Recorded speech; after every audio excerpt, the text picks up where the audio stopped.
Hey everyone, today we're going to show you how to remove the steering wheel from a 65 Mustang. Okay, so here's your center horn ring.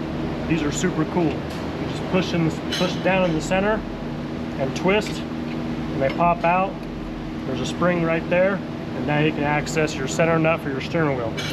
These are going to be a 15/16. Just like that.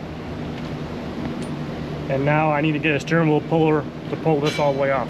So we're going to put our center nut on. This is how we're going to do this. I like to get it flush here.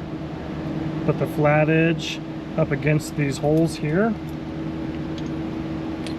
Get the puller on.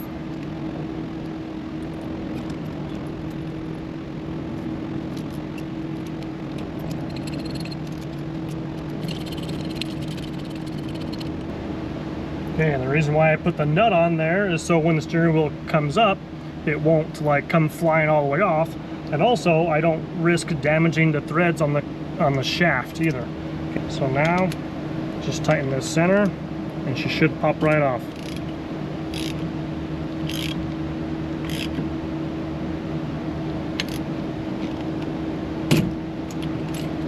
Just like that.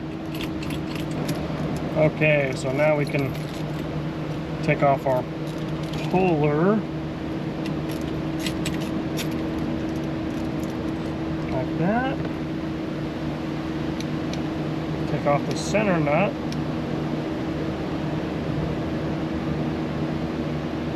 And that's how you remove the steering wheel from a early model Mustang.